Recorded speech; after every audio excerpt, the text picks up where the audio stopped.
How's it going, everyone? College Lefty, and in this video I'm going to be going over some of the brand new content that was just released into MLB The Show 20. If you take a look at this screenshot right here, they are talking about the World Series rewards. Those were released yesterday. Did not quite get a chance to make a video on those rewards, so I will include them in this video as well. We also have a headliner pack that was released into the game that is also not on this screenshot here. So we see the one from 5/8.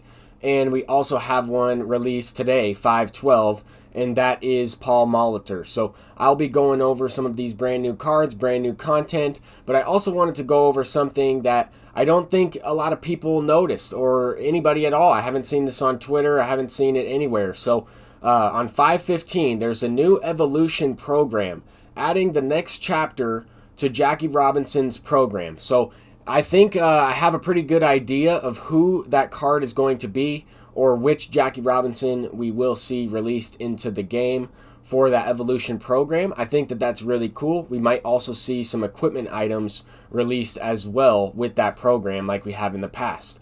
There is a Switch It Up event with switch hitters, a new headliner pack coming out on the 15th, and then, of course, we have the player program, Andre Dawson, as well. So I'm going to go ahead and get into the Jackie Robinson program first, simply because I wanted to go over how many stars I have, how many program points I'm at, and what are the possibilities for this next Jackie Robinson. We have seen a variety of Jackie Robinsons released into the game over the course of MLB The Show 17, MLB The Show 18, MLB The Show 19, and now we have the player program in MLB The Show 20. So I am going to be breaking this down. I'm going to be giving a pretty good prediction, in my opinion. I would say that this is a pretty good prediction. I'm going to be using some evidence to back up my statement right here. This is pretty much the exact same gold Jackie Robinson that we have in MLB The Show 20. The reason why this one is a silver at 82 overall is because the overall system was still a little bit different during MLB The Show 17's game cycle. So this is the card that we have in MLB The Show 20. The attributes are a little bit different, but they're more adjusted to the 125 scale, as well as probably fine-tuned to fit that person's attributes or fit that person's stats for that season a little bit better. So this is the left fielding version of the Jackie Robinson that we had in MLB The Show 17.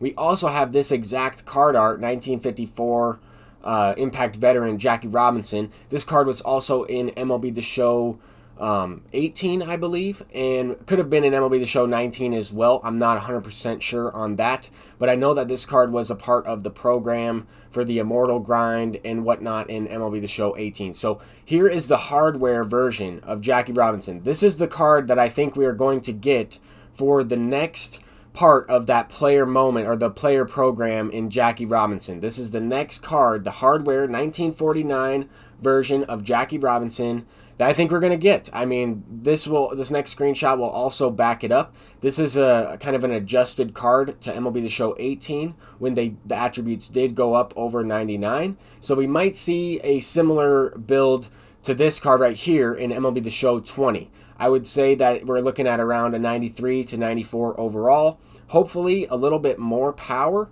but it is what it is. Whatever we get is going to be a free diamond. It's going to be a free card. And I wanted to provide a prediction video style type of thing for you all. I think that this is going to be the card that we get. I was right about the rookie Andre Dawson, the 1977 rookie Andre Dawson. And I think that the program for Jackie Robinson will eventually lead to his 99 Immortal or Signature Series, or the best version of Jackie Robinson that we will see throughout the entire game cycle. I think that this is the way you're going to be able to get him for free eventually. I think that once they add this next stage in, then we might see one more stage added a little bit later, probably around the fall time frame, to where we get that 99 signature Jackie Robinson. Anyway, let's go ahead and get into the Andre Dawson portion of this video. So here are the moments for Andre Dawson. They are pretty simple, I would say. I haven't got into trying any of them or anything like that, but this card is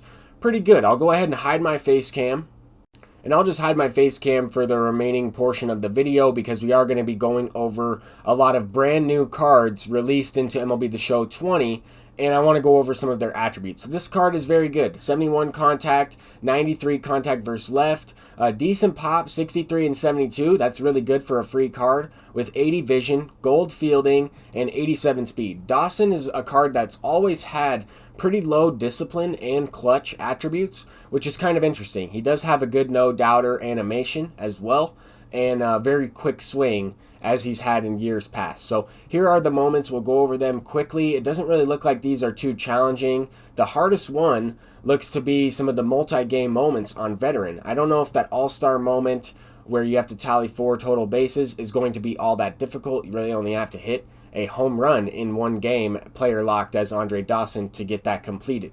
If you do collect the rookie Andre Dawson and complete the collection in the third inning program for that card, you'll also be able to unlock an additional 20 program stars for the third inning boss, which is nice. We'll start to see some of those prices drop a little bit over time. I know that with the switch hitting event, though, they could fluctuate a little bit as well. But this is the Paul Molitor. Definitely a solid card. More of a bench bat, in my opinion. Not a first baseman I'd be looking to start in the field. I mean, he doesn't have the most power against both sides, but he does have great contact, great vision, and decent speed for a first baseman. That 125 clutch is also going to play a big factor with runners in scoring position, but the 55-54 fielding with the reaction attribute and tied into it, I don't think that's going to be usable over at first base. I've seen Willie McCovey drop a couple balls, react on defense in a weird way, and that might happen with that Molitor. Anyway, Dustin May is a brand new World Series reward. Future star, 97 overall with a 95 mile per hour sinker, a 91 cutter, a good curveball, 4-seam fastball, and a changeup.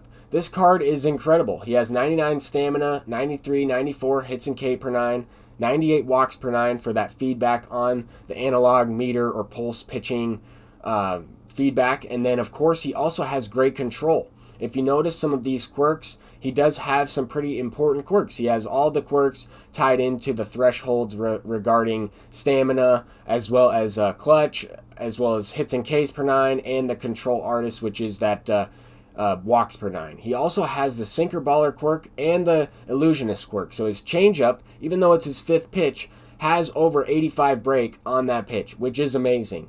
Also, the sinker has over 85 break, and that's how you're able to get those quirks or that threshold to unlock those quirks for your player. Ken Griffey Jr. is the postseason, well, this is the postseason version of Ken Griffey Jr., and he is also a World Series reward. You probably have already seen these two cards, but I wanted to compare this Ken Griffey Jr. to another card, another Ken Griffey Jr., the same exact year, same version of the card, but the MLB The Show 17 version. They did adjust this card a little bit in terms of kind of fine-tuning it to be the best of his ability. He did have 6 home runs in this postseason. And in this year's game, MLB The Show 17, we have the 1995 postseason Ken Griffey at a 99 overall with pretty much similar stats. He has a little bit lower power against lefties, and this scale was on a 125 scale. So I'm kind of curious. I know that he performed, for the most part, against right-handed pitching in that series against the Yankees and the Indians when they played during this 1995 ALDS and ALCS. But this is the card that we got in MLB The Show 20, and it is a very good card, especially because it's released early game cycle, about 2 months into the game. We already have, Chipper Jones at 94. We have a Ken Griffey at 95. I like to see some of these end game caliber legends get a little bit of a weaker card early game cycle, so that way they are usable until you get a better Ken Griffey, or you might go with a different option until you get that 99 Ken Griffey. So I like this. I know that these cards are going up on the market for a lot of stubs, and there are also going to be a few ways to make stubs here upcoming here within the next couple of weeks or so. We have the event, we have this brand new ranked seasons rewards, we have a couple player programs to grind out. You can build up your team, no money spent, pretty easily. And of course, if you want to risk it on some packs, you can buy some of these headliner packs or purchase a bundle or something like that, try and get lucky. But I know a lot of the live series cards are going down. Some of the higher overalls are going up. We might still see that happening until they release more diamonds into ranked seasons, or they give us increased event rewards. I'm not sure if that's going to happen, but those are just some thoughts. Hopefully you enjoyed this video, and hopefully I helped you get prepared for this upcoming week. Peace out.